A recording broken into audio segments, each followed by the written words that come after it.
అనుదినమన్న శ్రోతలకు మన ప్రభువును రక్షకుడై ఉన్న యేసుక్రీస్తు యొక్క సరిసాటి లేని మహా గొప్ప పరిశుద్ధమైన నామమునందు శుభములు. నేడు 2025 సంవత్సరము ఏప్రిల్ మాసము 1వ తారీఖు మంగళవారం నాటి ధ్యానాంశము ఆశించుచున్నది. శాంతగ్రంథం 10వ అధ్యాయము 24వ వచనమందు నీతిమంతులు ఆశించుచున్నది వారికి దొరుకును. ప్రభువు నేను ఆశించుచున్నది నెరవేర్చడా అని మీరు మరికొన్ని అంశముల కొరకు ఆశతో కాంక్షించవచ్చును. నీతిమంతులు ఆశించుచున్నది వారికి దొరుకును అని ప్రభు చెప్పుచున్నాడు. శాంతగ్రంథం 10వ అధ్యాయము 24వ వచనం. నీతిమంతుల ఆశ ఉత్తమమైనది. శాంతగ్రంథం 10వ అధ్యాయము 23వ వచనం. పిల్లల యొక్క ఆశలను తల్లిదండ్రులు నెరవేర్చుచుంటారు. వారు ఆశించి అడుగుచున్న వస్తువులను కొని ఇచ్చి సాధ్యమైనంత మట్టుకు పిల్లల యొక్క ఆశలను నెరవేర్చుటకు ప్రయత్నించెదరు. తల్లిదండ్రుల కంటేను పరలోకమందున్న మన యొక్క తండ్రి ఎంతటి ప్రేమగలవాడు. మన యొక్క ఆశలను నెరవేర్చుట ఎందే ఆయనకు ఎంతటి ఆనందం. డబ్బులు చాలీచాలనందున కొన్ని సమయం యందు మనము మన పిల్లల యొక్క ఆశలను నెరవేర్చలేకుండా పోవుచున్నాం. అయితే పరలోకపు ఐశ్వర్యం నందు సంపన్నయున్న మన దేవుడు తన యొక్క మహిమ ఐశ్వర్యము చొప్పున మన యొక్క అవస్థతలను సంధించుచున్నాడు. బైబిల్ గ్రంథము సెలవిచ్చుచున్నది, సింహపు పిల్లలు లేమిగలవై ఆకలి గొనినను యెహోవాను ఆశ్రయించు వారికి ఏ మేలును కొదువై ఉండదు. 34వ కీర్తన 10వ వచనం. ఒక సహోదరుడు ఒకరోజు ఉదయమున కాయగూరలు కొనుటకై సంత వీధికి బయలుదేరాను.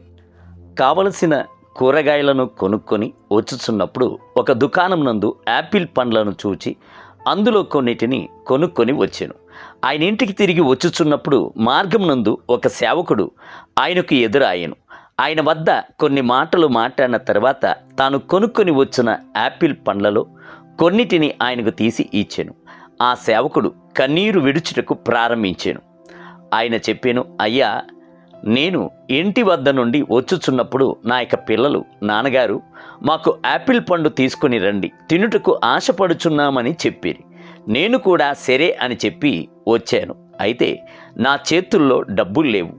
ఇంటికి వెళ్ళాక పిల్లలు యాపిల్ పండ్లు అడుగుతారు కదా, ఏమని జవాబు చెప్పుట అని తెలియక కలత చెందుచు వచ్చుచున్నాను. అప్పుడు అకస్మాత్తుగా మిమ్మల్ని చూశాను. మీరు కూడా నా పరిస్థితిని ఎరగకుండానే యాపిల్ పండ్లను నాకు తీసి ఇచ్చారు. నేను నమ్మలేకపోతున్నాను. మన ప్రియ ప్రభు ఎంతటి మంచివాడు. మన యొక్క కోరికలను, ఆశలను, ఆశయాలను చిన్నదై ఉన్నప్పటికీ పెద్దదై ఉన్నప్పటికీ దాన్ని నెరవేర్చుటకు ఎంతటి ప్రేమయు జాలియు గలవాడే ఉన్నాడు అని చెప్పాను. దాని వలన ఆ సేవకునికి సంతోషమే, యాపిల్ పండ్లను ఇచ్చిన సహోదరుని కూడా సంతోషమే. అన్నిటికంటే మిన్నగా మన యొక్క మనోవాంఛలను నెరవేర్చున్న ప్రభువునకు కూడా సంతోషమే. మన యొక్క ఆశలే ప్రార్థనలుగా మారుచున్నాయి. కొన్ని సమయముల యందు మన యొక్క ఆలోచనలో ఉన్న ఆశలను కూడా ప్రభువు మనకు అనుగ్రహించును. అది మాత్రమే గాక మనము ప్రార్థించేటువంటి ఆశను కూడా ఆయనే మనలో కలుగజేయువాడే ఉన్నాడు. నేటి ధ్యానమునకై ఎందుకనగా మీరు ఇచ్చయించుటకును కార్యసిద్ధి కలుగజేయు కొనుటకును తన దయా సంకల్పము నెరవేర్చుటకే మీలో కార్యసిద్ధి కలుగజేయువాడు దేవుడే. ఫిలిప్పీయులకు రాసిన పత్రిక 2వ అధ్యాయం 13వ వచనం. నేటి వేద పట్టణము ఉదయము న్యాయాధిపతుల గ్రంథము 13, 14 మరియు 15 అధ్యాయము. సాయంత్రం లూకాసు వార్త 6వ అధ్యాయము 27 మొదలుకొని 49 వచనం.